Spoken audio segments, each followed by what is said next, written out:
Hey there, commercial construction coffee talk fans. Thanks for chiming in. My name's David Corson. I'm your host. I'm also the publisher and editor of Commercial Construction and Renovation magazine. This is what it used to look like. We went digital August of 2021, but I'm just grabbing some archive. This was May 2021. Derek Rogers, director of construction for Christian Brothers Automotive, out of Texas. Good looking issue. Let's see how big this one was. This was 160 pages, and I always like to see what I was doing back a couple years ago. Well, this was actually one of my hybrid summits over at Rich Hall Studios. That was a really, really good event, and I'm sitting back at the on the dashboard looking at all the audio and the video. But all in all, I always like holding the magazine. It feels great, but went digital, like I said, August of 2021. Haven't looked back. Don't miss the printer. Don't miss the post office. Don't miss any of that stuff. Uh, Hit about 7 million people hit our website in the month of June, 330,000 unique users. So thank you so much for all you out there on the Wild Wild Web hitting our site, consuming content. Couldn't do it without you, and you're gold in my book. So once again, we appreciate you. Uh, it's uh, it's Tuesday, the second, and one more day, and then it's Fourth of July weekend. I'm flying the flag, and looking forward to 4 days off and recharging my battery. Q2 started yesterday, July 1st, and got 182 more days to go. And I just did my assessment. I was looking at my time. I do about 5 or 6 miles a day. After I get done with this, I'm going to go out and sweat for an hour, and my time's down, my revenue's up, just about everything that I looked at. So going into the second half of the year, uh, full tilt, finish strong with momentum all the way till the end of the year, and then close the year out and look forward to 2025. So it's been an amazing 6 months, and I'm just glad that I'm still breathing. It's been a crazy couple weeks because my 29th anniversary is on the 24th. Had my 61st birthday on Saturday the 29th. Then got 4th of July, and then my wife and my son were born on the same day on the 16th. So it's kind of a just a nice little celebration of time and little vacation and all that. And then it's the dog days of summer, July and August, sizzling hot here in the ATL, and then Indian summer. And before you know it, it's going to be the holidays, Thanksgiving, Christmas, and we'll be closing out the year. So hopefully everybody is getting ready for the weekend. If you're out there already, enjoy your time off. You earned it. And I'll tell you, it looks really hot out there today. Not a cloud in the sky. It's only rained, I think, here once in the last couple of weeks, but the lake is still full. But the DNR is going to let some water out of Lake Lanier, and we got to get some water here eventually. So, uh, with that said, I've got one of my compadres from LinkedIn and just the industry in general. His name is Mr. Bryan Walker, and he's the director of facilities services for Persona Triangle. They're a signage and a lighting company, and he's out of Dallas, Texas, in Big D. Bryan, say hello to our listeners out there in Commercial Construction Coffee Talk. Well, hello, Coffee Talk listeners, and hello, David. Thank you so much for having me on. I don't throw this around often, but I am honored to be here. I really appreciate it. Been following you, as you know, for a long time, and you have a lot of great movers and shakers in the industry on here. So I'm just appreciative of being having the opportunity to talk to you today.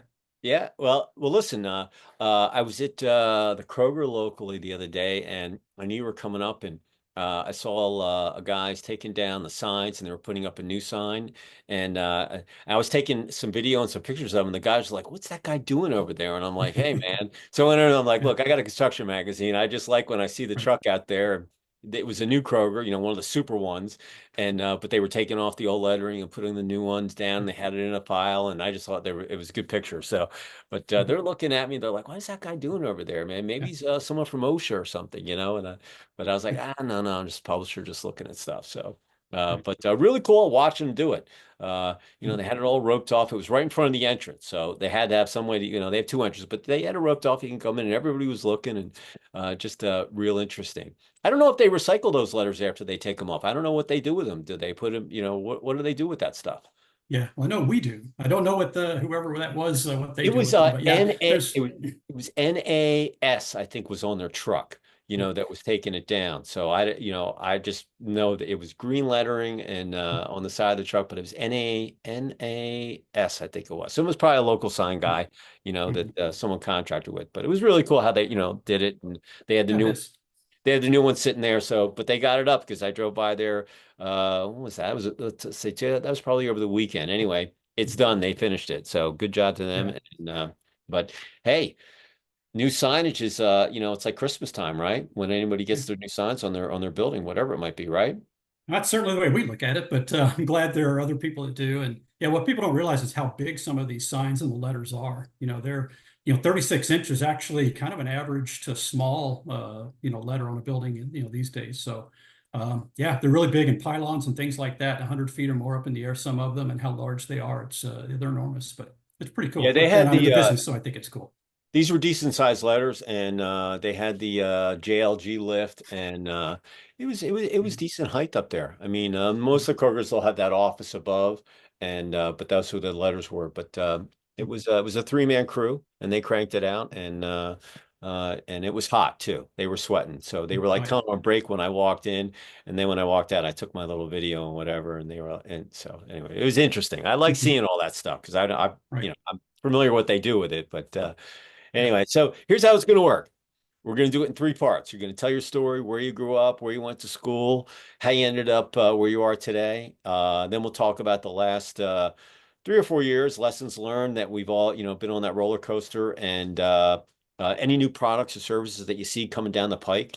And then you'll leave one positive thought or phrase in your contact info, and then we'll conclude. So, with that said, the floor is yours. Tell us your story.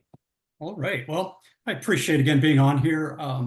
Yeah, I think we're all we're definitely a product of our genetics, but we're also a product, I think, of like where we're from and kind of our environment. And I think I'm definitely one of those as far as the career path I took. I was born in Fort Worth and I grew up in Arlington, Texas. And so I'm from this area. I've lived here most of my life. And especially being in this area and growing up when I did, which was really what, 70s, 80s, I knew nothing but growth here. Just astronomical growth. I think the Metroplex as a whole was maybe 2 million when I graduated high school. I think Arlington was about 50,000. Arlington's pushing 400,000, Fort Worth's pushing a million.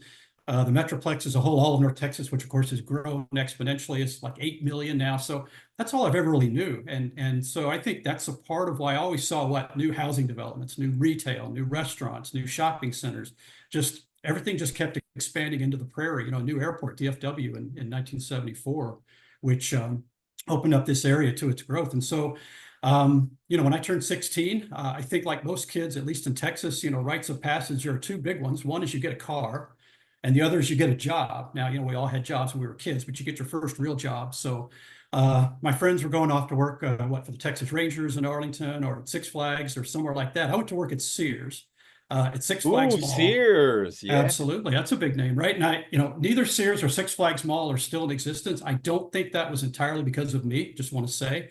But it was definitely a good start. And I loved retail. It was definitely something that I knew I enjoyed working in stores, and I didn't realize at the time, but even, graduating college, I went to TCU here in Fort Worth. I went away to school, lived on campus, but close to home. So kind of had those ties in. And I didn't realize at the time, but I went, my goal, or I guess, was to go into retail all along. I just didn't know until I got there. And so I started out of school as a store manager trainee and ultimately a store manager for Kmart, another big name What another dep name that what doesn't exist department anymore. But what um, department did you work in at Sears? Sears, I was in the men's department to start, and actually started in security. 16-year-old kid. They kind of gave me a little bit of training of what I was looking for, but ultimately wound up working in the men's department back when, just when we were putting the registers, right when POS was coming online. We still had the Sure. Kerchunk machines for credit cards. I know I'm dating myself now, but it's who I am. But yeah, it was a great experience because you did a lot of things manually. The machines did a little bit for you, but you really had to use your math experience and education, and had to use your, I guess kind of your innate people skills. But I had some really good managers there and kind of learned how to serve people. So I was actually working in the men's department. So enjoyed that a lot.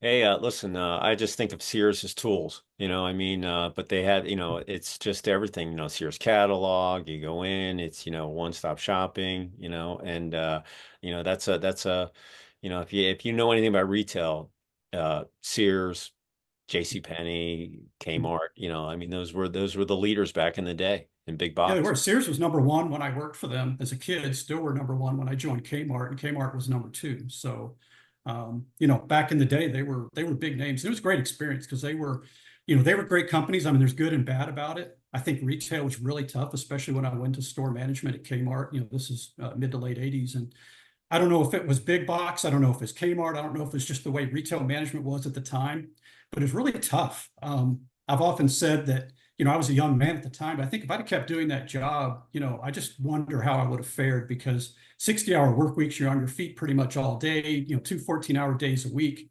You only get one weekend, maybe every 3 or 4 weekends off. It was just really tough.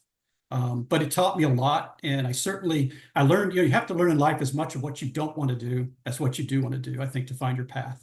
So I think that told me I really like retail still, but I think I need to find something else in retail to do. So I've been fortunate enough to kind of segue over from store management into retail support.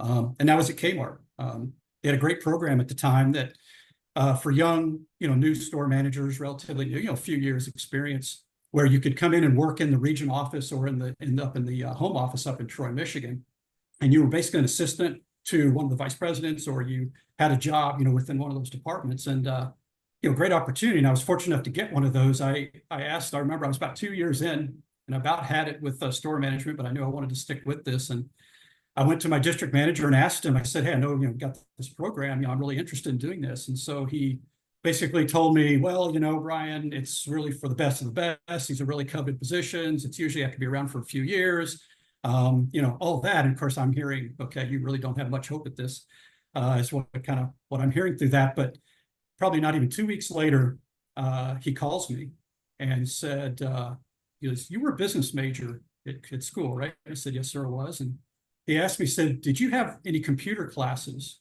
in school in your business education? And I said, yes, sir, I did, which was a true answer.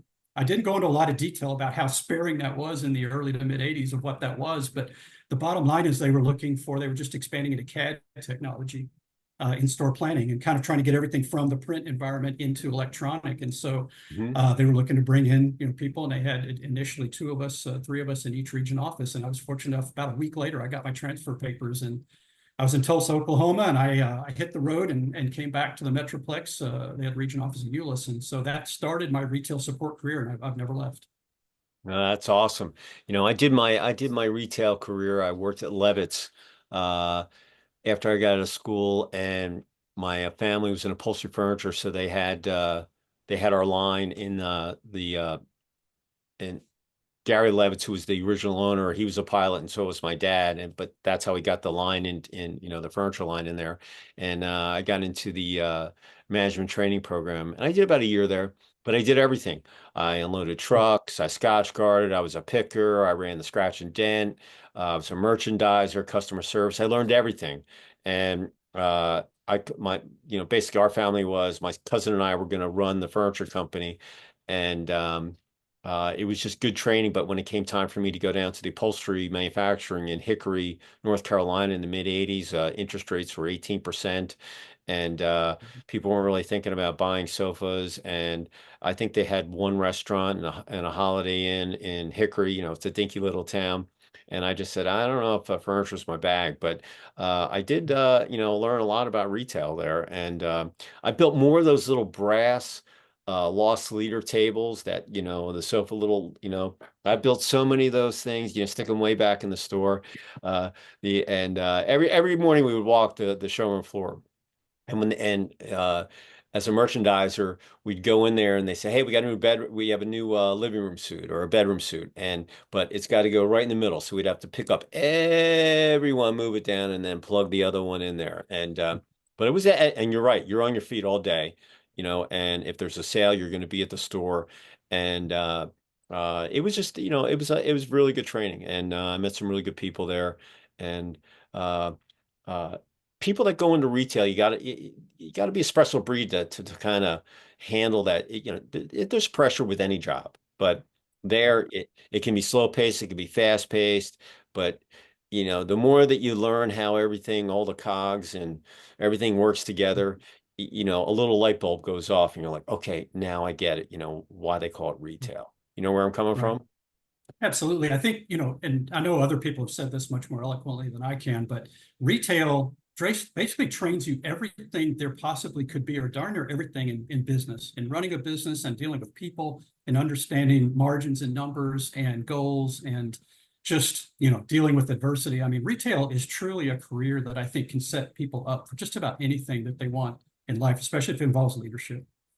Oh yeah, yeah, absolutely. On my mom's side, we were in construction, so when I got my license, you and I are probably about the same age. We're both 26 right now, so that's okay. Exactly. I'm right behind you. Yeah. Yeah, exactly. So, I was I got out of DU in 85. So I did my retail training right about then. And, but when I look back, I came from a construction family, military family. And, when I was 16, I was thrown into the scrapyard, learned welding, shoveled asbestos, that was in demolition, laid railroad tracks. I did all that stuff. And I look back at all the different things that I did over the years, and my dad passed away, my mom got remarried, and my stepdad was in jewelry. I got GIA certified. I built a store, and but I didn't like sitting behind the showcase waiting for customers to come in. And I gave that one up. I gave the construction business up. I gave the upholstery, and I kind of did my thing. But now, as I look back as a publisher, everything that I learned in all of those different things that I did. And I bartended when I was in school. I took a year off at DU. I was on the 5-year plan. I worked a year up on the mountain. My parents had a place in Vail, so I had free rent, which was awesome. But I was a bartender at one of the hotels, and uh, I look back at all of those things, and the biggest thing was dealing with people and and teamwork. There's no I in team, and that you can't do everything yourself. And as long as you're learning every day, the day that you stop learning is the day you should go do something else. And I look back at all the things that I did, uh, that it molded me who I am today as an entrepreneur. And I can look back at and all the lessons that I learned. And I made plenty of mistakes. If you're out there, you're not making mistakes, you're not working hard enough. And if you're making mistakes, you got to learn from them, stick them back in your knowledge vault, and use them when that obstacle comes at you day and say, hey, yeah, that's the way I need to do it this time. And Right. retail can teach you all those things because you're right, you're going to learn everything. And it's just Okay. like being on a team. You might go, you went to TCU. So if you were let's say you were a halfback, and you go to school, and the coach says, no, you're going to be a middle linebacker. But coach, no, no, that's what you're going to do. So if you learn all those different positions, you're just more of an asset than being a specialist, if you know where I'm Right. coming from. The more you know, the Yeah. better off you're at, in my Yeah. opinion. No, absolutely. Yeah. And the experience is invaluable. The more you can do, the more you can touch, even if you don't, learn what you don't like as much as what you like, and with mistakes, absolutely make mistakes, take risks, take chances. But I think one of the most important things is learn from other people's mistakes as well, because you don't have to necessarily go down that same path. You don't have to reinvent the wheel. Someone, especially in our industry, right, in construction and facilities, someone has probably faced the same or similar challenge to what you're facing right now, whatever it might be, as ridiculous and as it may seem. And so, networking, obviously, getting involved with organizations like CCR. I mean, it's so important to learn not just from your own mistakes, but from other people's. And I think that's just how we all make each other better, as well as ourselves. So talk about after your retail career, how did you end up where you are today? Yeah, well, I did about 7 years in store planning construction with Kmart because I was doing CAD, so I was traveling. That's when I started my business travel career back in the late '80s when business travel was fun, David. And I mean, I still love getting out. I still love getting where I'm going. It's just that process is a little more painful now. But no, I did that for quite a while. Really enjoyed it. That kind of segued away. Kmart started going through some of their downturns, some changes, and yeah, in a nutshell, I moved over to Computer City, division of Tandy Radio Shack. You may see a trend here of defunct retailers, and again, I do not believe I was the common denominator in the failure of all these companies. I'm just saying. But I worked for Computer City, which was an incredibly fast ramp up and an almost incredibly equally fast downturn Yeah, they during the early cranked out part a of the lot of computer stores era. quickly. Yeah. Oh my gosh, it was the second fastest retail concept at the time to $1 billion following Sam's wholesale at the time. Within just a few years, became $1 billion retailer. But David, we didn't make any money, and so that was kind of a catch. We're working really hard and doing a whole lot of sales, but weren't making any money for Tandy Radio Shack. So that went away, and I was very fortunate at the time through networking and all. I landed with Pier One Imports, and that was the company that really changed my life and my career trajectory. When you get promoted twice within your first 3 years, you tend to like a place, I think. And so that was where I was really recognized, by my boss and the group. went into real estate, property management, and I was doing special projects. I was still on the construction side, but the opportunity came up to lead the facilities or the property management team, and that's where I moved into facilities. So after about 10 years store planning construction, that's when I started my 20-year facilities career, again, all on the customer side of things. So yeah, and so that's more or less where I was all the way up until 2016. Was involved in leading facilities management teams, property management, real estate, construction. Still dipped back into that, but in 16, it was time for a change. I was on the board of directors for, at the time, Prism, Professional Retail Store Maintenance Association, now Connects Mhm. FM. Um, and just it was just time to make a change, I think, in their eyes as well as mine. And so that's when I moved over to the solution side of our industry, the vendor side. And I know a lot of people call it the dark side. Even when I was a customer, the 30 years that I was a customer, David, I never really called it that because I always considered these are people, these are my solutions partners. And I just took the opportunity to move over to the solution side and again, never looked back. I'm coming up on 8 years. Can't believe it's been that long that I've been over here on the vendor contractor side of the business, but I absolutely love it. I'm coming up on 3 years here at Persona Triangle, and when you find the right place, you know it, and definitely ended up doing what I'm doing. I'm doing the same thing, David, as I was doing on the retail side of the business, especially for those last 20 years. Except I'm just doing it on the vendor side. I lead the services team and the lighting team. So I'm basically doing the same job, except instead of me calling all the shots, I now need to listen to all of my peers and all of my former FM compadres and do what they tell me. So that's a little bit of learning there. Yeah, many people that are on the end user side, those are the brands, Kmart, Sears, those are the people that pay the check to the vendors. They normally don't make it. They don't stay that long. They realize that they like the power of having that check, and some people don't make it over there. They normally will jump back. They'll do a little hiatus, but they'll end up going back. But in your case, you made that run, and the biggest thing is they learn how to treat the vendors or how they treated people. And it does change people because they're like, oh man, I must have been, not that nice to some of the vendors, and here, you know where I'm coming from? Mhm. Yeah, absolutely. You definitely learn who your friends are. Kind of goes both ways, right? But I like to think that I always treated people pretty well, and I had a lot of people tell me that. But you know, it is absolutely true. And I think the biggest thing that you bring, especially if you come from a customer side of any industry into the supplier side of the industry, is what it was like to be a customer. You understand what the pressures and those things are like, and another part of getting older too and getting experience and becoming seasoned, David, is that, the things we know, it's easy to assume that everybody else knows that, but they haven't been through the things that we have. They haven't been through the experiences, and if nothing else, they don't have the 30 years that you've got perhaps in place. And so that's where I think, greatest value, and really regardless of which direction you go, you bring the value of the customer to the vendor side and to your company there, or you bring the knowledge of what's going on the vendor side of the world into the customer side. I think there's a lot to be said for that. It's definitely taking a leap of faith, and stepping out of your comfort zone. But it's kind of like you're talking about, taking risks. If you just kind of stay in the same place for a long time, you're never really going to go anywhere. And so I think for me, it was the right thing to do. And like I say, I've had ups and downs. Absolutely. It hasn't all been just, easy and simple, but I've learned a lot. And, being where I'm at now, never say never, but I can't imagine that I would leave the supplier side and doing what I'm doing.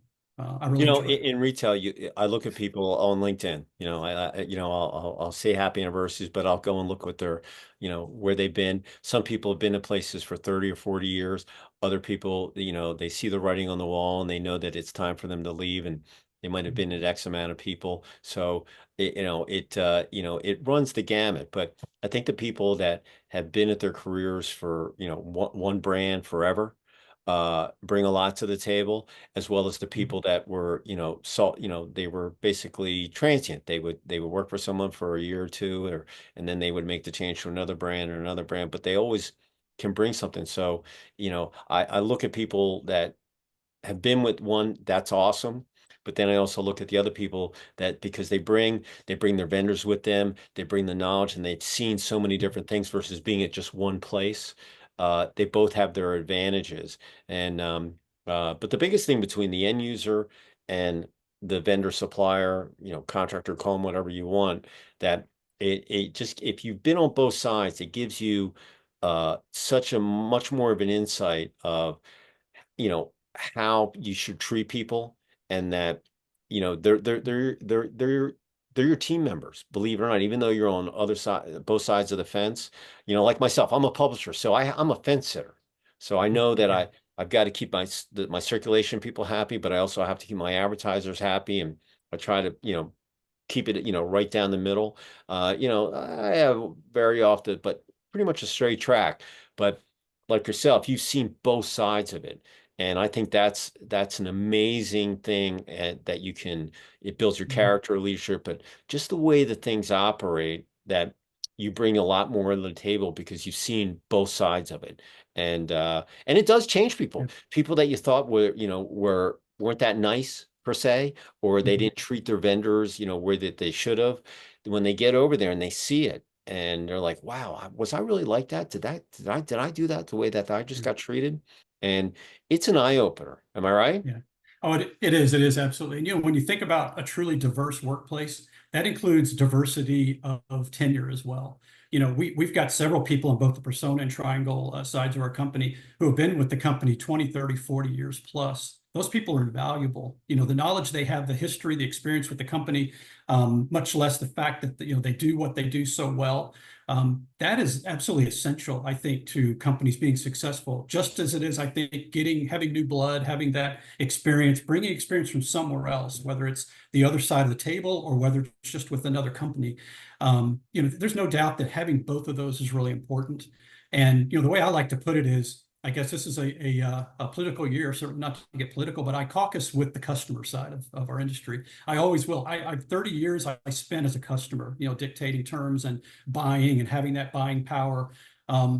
And so I will always, and I love still talking business. My company does signage, lighting, a few other services, but I'll talk to people about anything. And I love that because it keeps my foot still in the FM side of the business, keeps my foot still in the construction and project manager side of the business. And so I talk to people about HVAC, about, work order management systems, about whatever, what do you need help with? I mean, I'm coming up on 8 years removed from being a customer, but I still talk to people every day. I go to conferences and shows.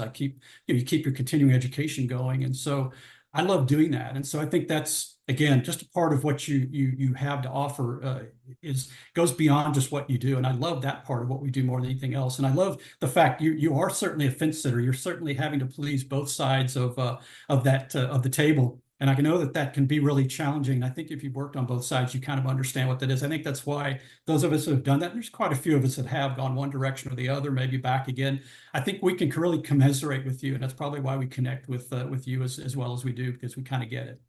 The interesting about facility maintenance, I had a project manager firm, and we were talking. He goes, if you look at your finger, your fingernail is basically just the construction process, but then the rest of your finger is just all, facility maintenance, when you're going to do the refreshes, maintaining the HVAC equipment and all that.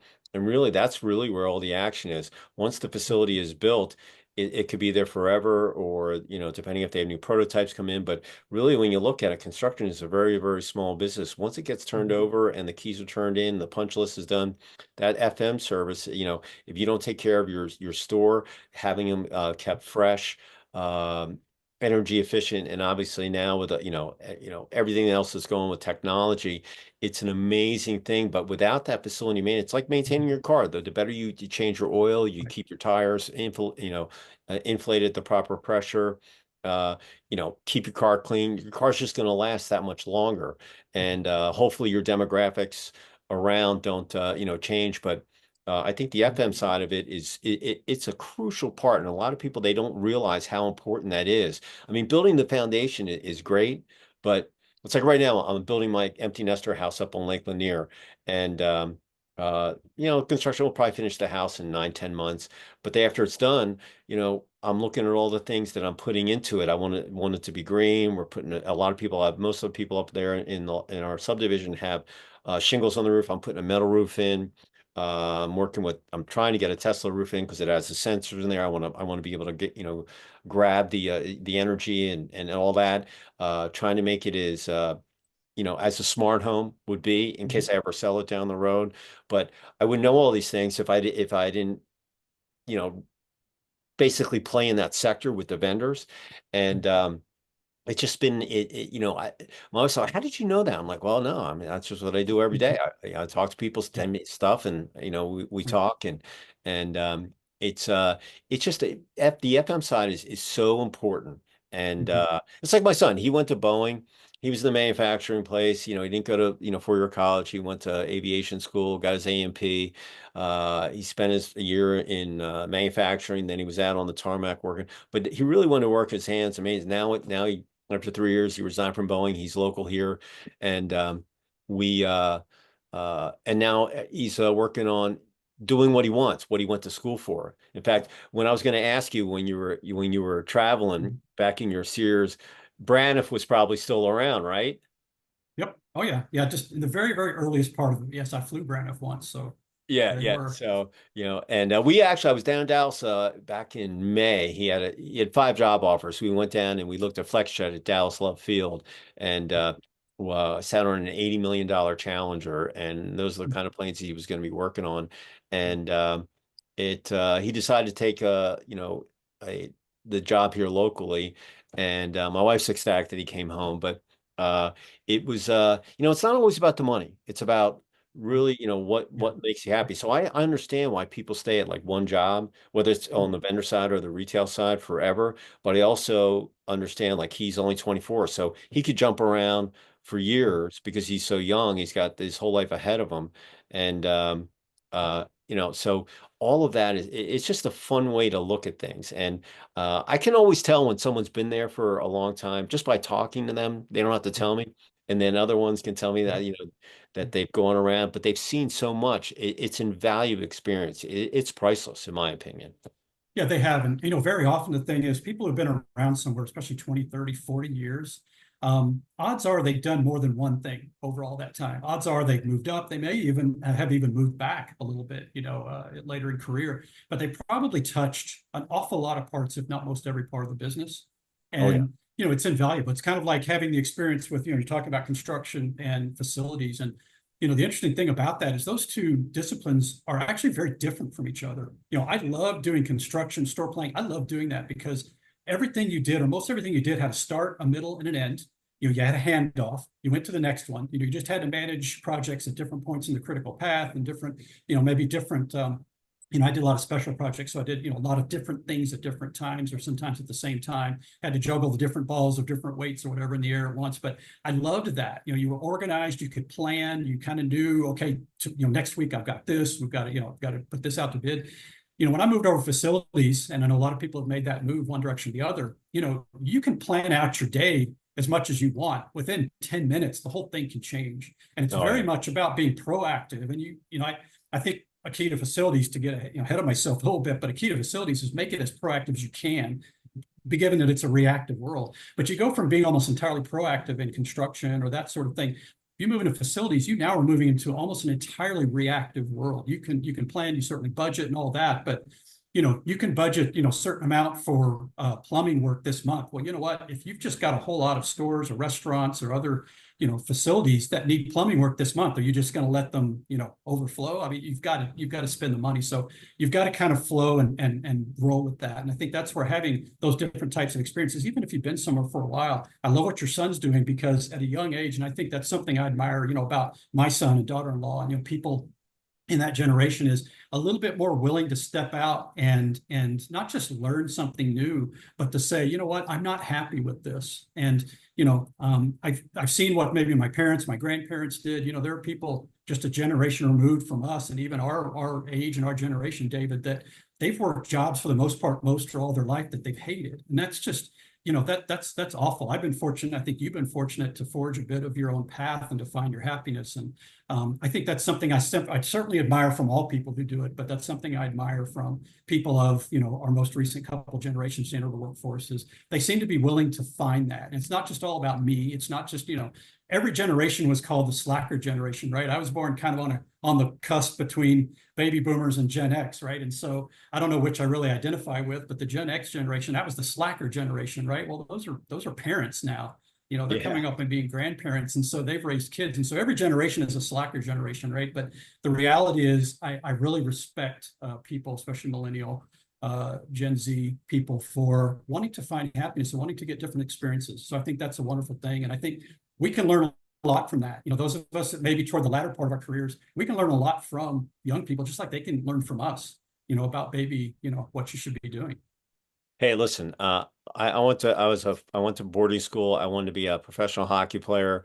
I didn't even pick a lacrosse stick up until my sophomore year, but I was really a hockey player. Ended up going out to DU and then finished, made the taxi squad, but really I became a better lacrosse player. And I took my son out the year that we won the national championship, 60 years playing lacrosse out there. They won it in 2015, and we went out for alumni weekend, and they had the top 150 15-year-old lacrosse players a camp on Sunday. So I played in the alumni game. I took my son with me, and we went to the alumni dinner. And hadn't seen my lacrosse coach in like 10. He's like, hey, Coach Strasburger. He looked back, he goes, Corson, I thought you would be in jail by now.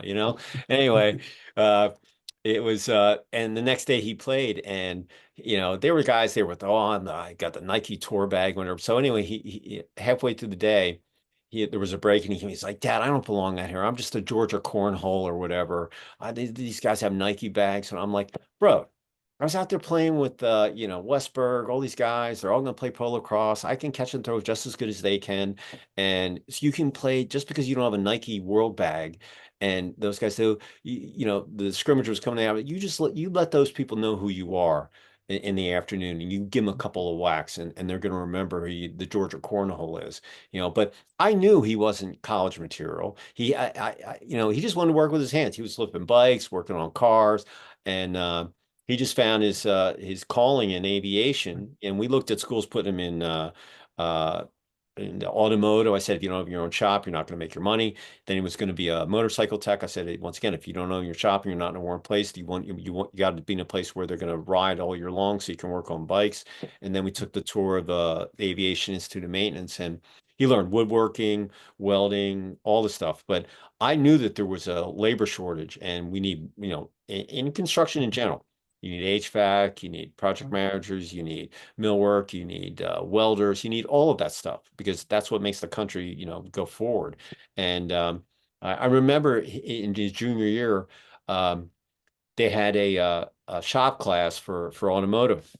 He didn't have the grades, and we met with the principal or the counselors there, and they said, well, he doesn't have the math skills to get in there. I said, look, if there's one kid out of these 3,500 kids that go to this high school, this is the one that you need to put in there. He's not interested in English or any of the stuff. He wants to work with his hands. So they didn't put him in. You know what I did? I yanked him out of there. His senior year, he did homeschool. He worked in the local garage.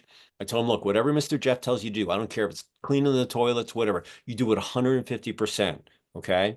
And and then we got him into the school, and now, and uh I had him on my podcast about maybe a year ago, and we were talking about it, and I was very hard on him. I was kind of like good cop, bad cop with my wife.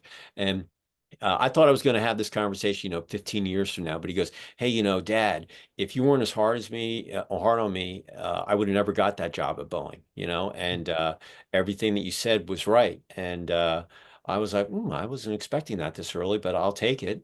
And, Right. my job as father, just make sure you had thick skin, and, uh, Mhm. and be able to handle it. Because when you get out of school, even after your athletic career is over or whatever, business is vicious out there. And if you don't have thick Mhm. skin, and you can't take pressure, you're in for a rude awakening. And I Yeah. remember all of his friends sitting up in our bonus room, and I could just go down, yeah, you're going to be a doctor, you're going to go in the army, you're going to go to jail.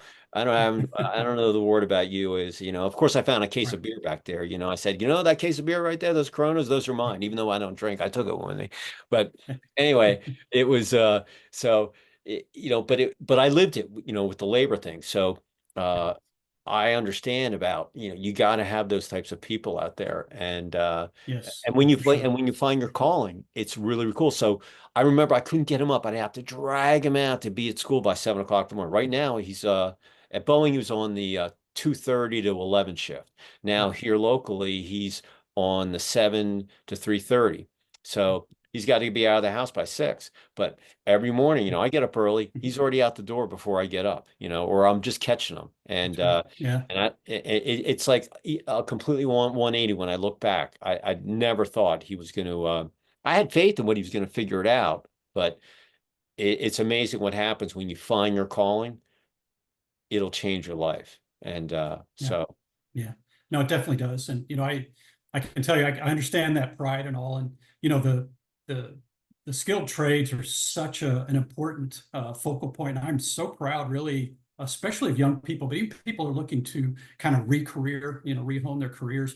There seems to be a big turning there. And, as you know, and I've been involved with the Connects Foundation, which is the philanthropic arm of the association, really since the beginning. I was a part of, the board that helped create it back, nearly 10 years ago.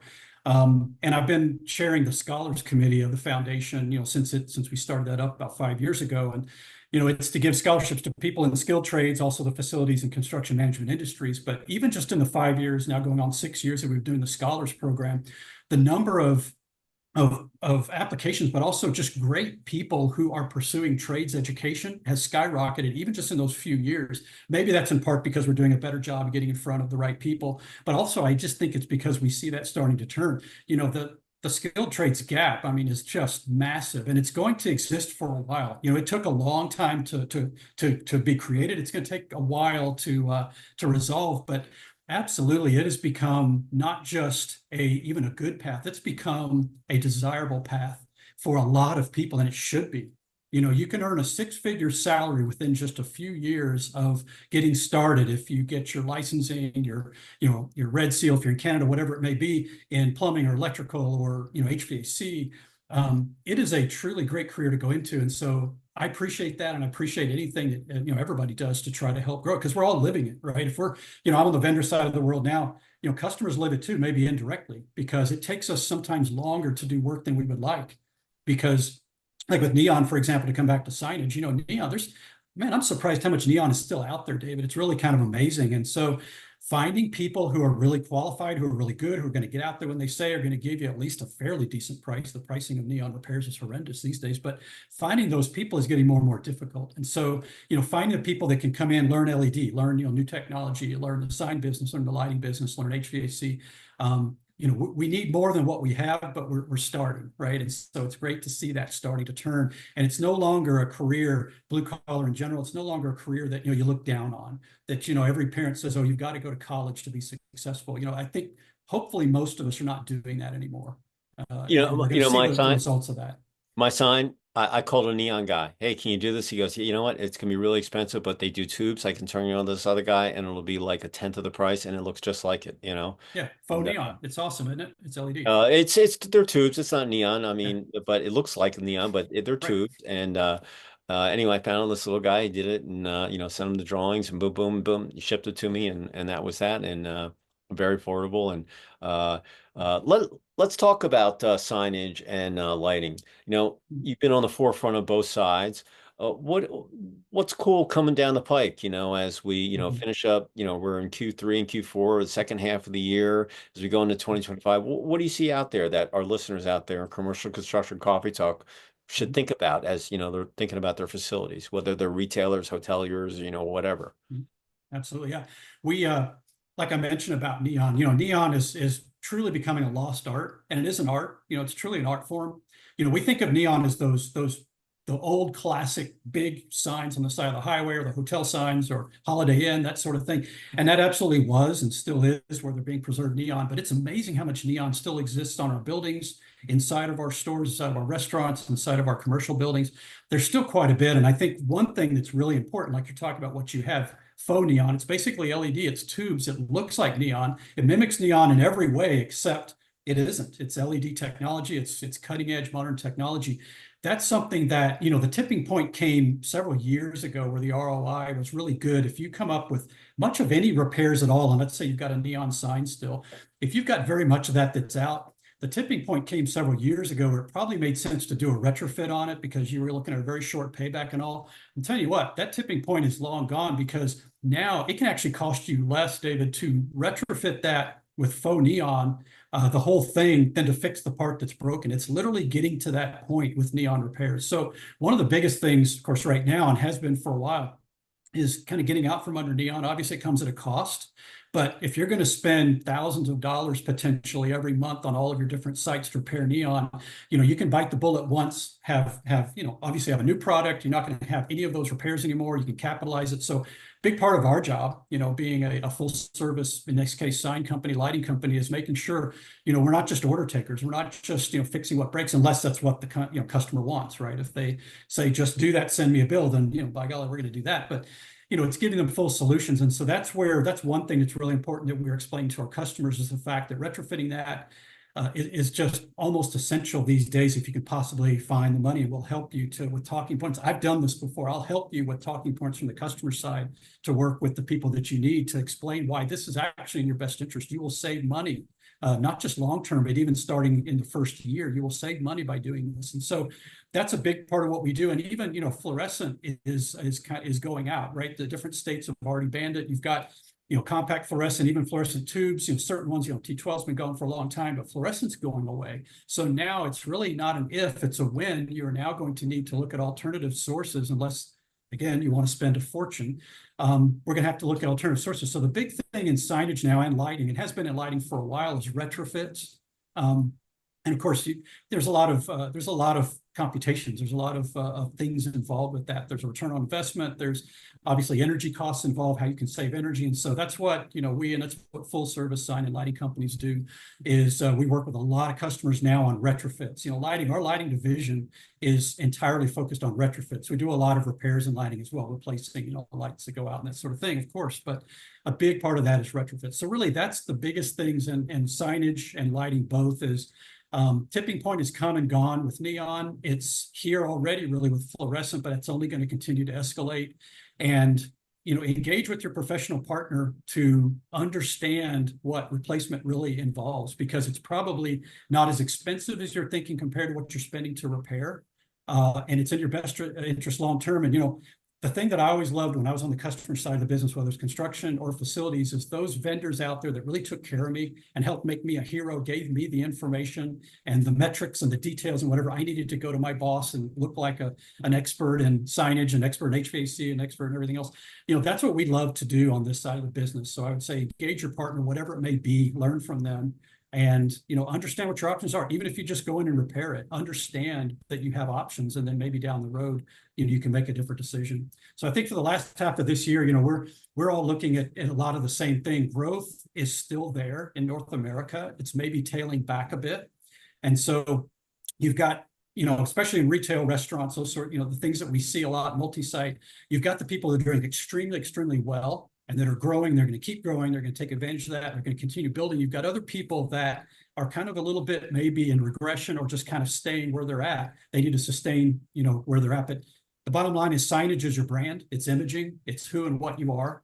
And keeping that in good shape, keeping your brand protected is really important, really, to everyone who's in business. You can really escalate your way down if you stop taking care of your physical site, when you're in multi-site. So signage is a huge part of that. Hey, look, I listen.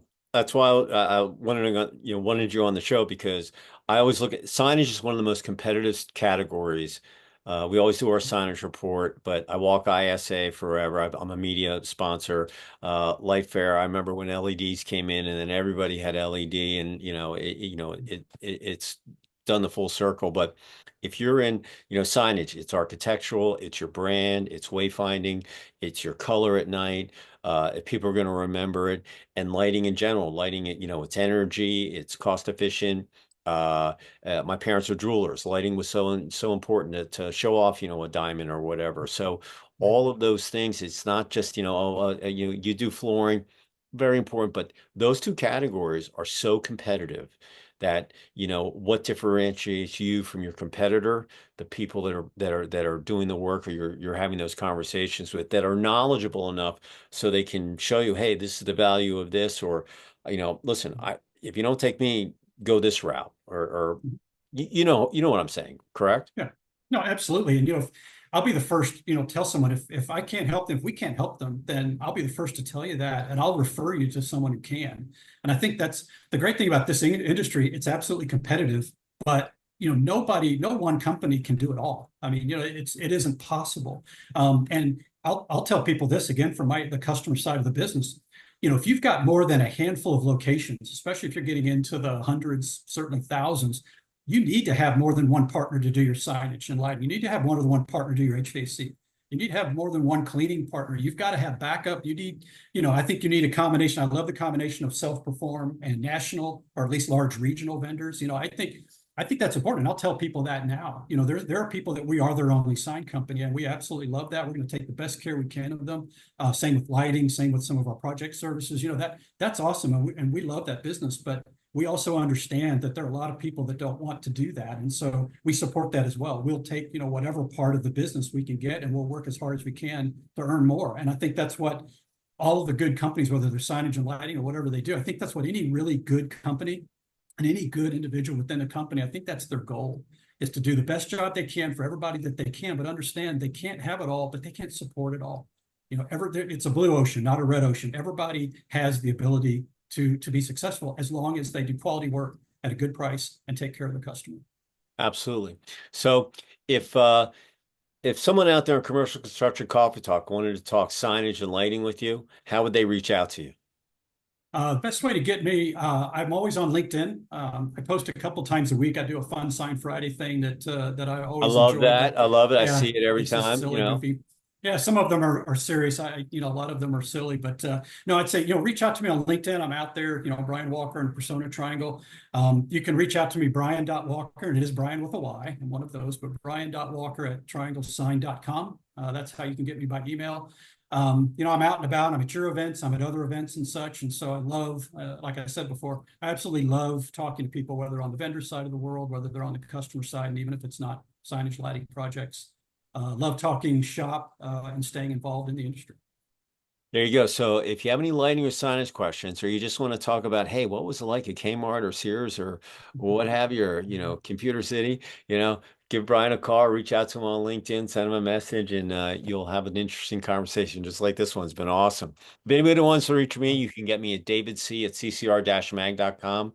Uh, Actually, I knew Bryan, and we were changing. And I said, "Hey, you should be on the podcast," and that's how I got on here. Normally I get a publicist will send me the press release and I look at it, but I was like, hey, you should be on here. And I got a lighting issue. I'll send you the link. You can get listed. So, it's coming up and it'll be in the issue on Monday that we publish or make live on the web. But give him a call. And he's been on both sides of the fence, and I think you'll find it most interesting. If you're thinking about doing some changes with your lighting or your branding or your signage, they're both connected to the hip. Just like construction and facilities are connected to the hip. So, do yourself some, good. And uh, as we finish up, we're going into the second half of the year, Q3, Q4. We got the holiday weekend. What positive thought or phrase would you like to leave with our listeners, as we go into the 4th of July holiday weekend? Yeah, I've this is something I've kind of put together in my own head fairly recently in life, but there's an expression, life is short, and it absolutely is. But life is also long. And if we're spending time with our family and friends, our kids, our grandkids, if we're doing the parts of our job that we really love, if we like gardening, or if you're like me, you like music and travel, follow a sports team, whatever that is, whenever you're doing those things, that's when life is short, because it's like we say things like, "Wow, we've got to do this again, soon." And where did the time go? My, how time flies when you're having fun. But when you're doing the parts of your job you don't like, right? When you're around maybe toxic people who aren't good for you, when you're involved in things that are uncomfortable for you, that's when life is long. And to me, it's so important to, if you've got something at work that needs to be done and you've just been putting it off, you stop procrastinating, put your whole into it, make it great, get it behind you so that you can now go focus on something that you enjoy, focus on a passion or something that you like about your job. And likewise, get away from toxic people, distance yourself from the things that make life seem long. That way you can enjoy more of the things that might make life seem short. And to me, that's a big key to living a happy life.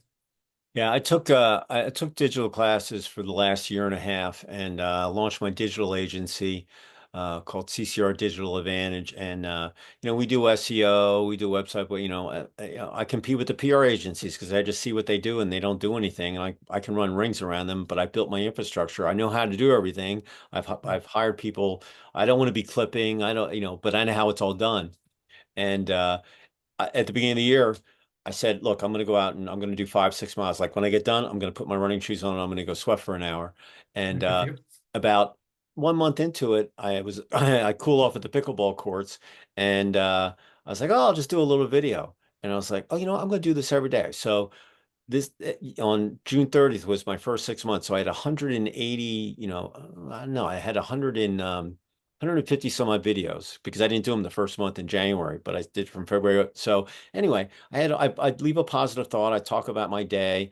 And um, so I said, look, I did my assessment, looked back, my revenue from the magazines, what the folios were, all this stuff. And I looked at my times because I was, cutting off every second. You want to improve every day, even if it's a little smidgen. You want to improve every day of what you're doing. And now going through the second half of the year, I'll have another 180 some odd videos. And my idea kind of said, okay, I'm going to put this into an ebook.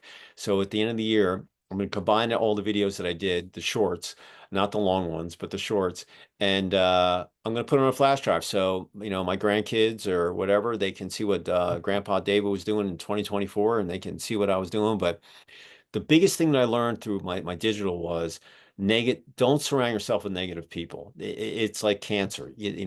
There's so many fun people. If they don't want to play in your sandbox, there's so many other people that want to. I just don't have time for it. And I just have a positive mindset. And my saying the other day was it was like, look, just do something. Whatever, if it's brushing your teeth, if it's the way you're making spaghetti, it's the way you comb your hair, maybe if you're on the athletic field, how your tennis swing goes.